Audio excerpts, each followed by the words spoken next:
باپ اور بیٹے اور روح القدس کے نام سے آمین۔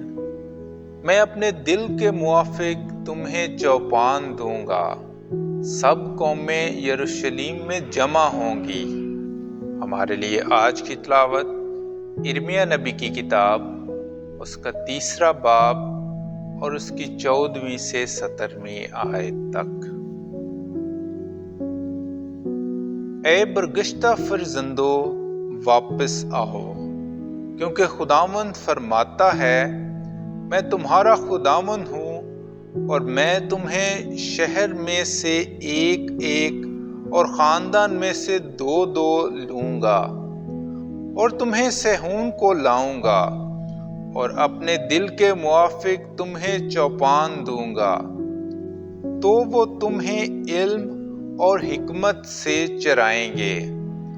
اور ان دنوں میں جب تم زیادہ ہوگے اور ملک میں بڑھو گے، خداوند فرماتا ہے، تو وہ پھر نہ کہیں گے کہ خداوند کے عہد کا صندوق، اور وہ دل میں اپنے لیے خیال کریں گے اور اس کا ذکر نہ کریں گے اور نہ اسے یاد کریں گے، اور وہ پھر بنایا نہ جائے گا۔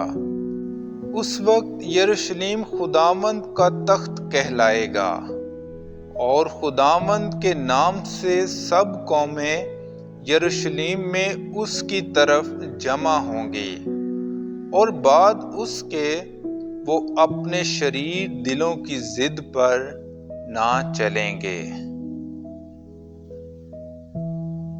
پاک کلام کے پڑھے اور سنے جانے پر خدا کی برکت ہو۔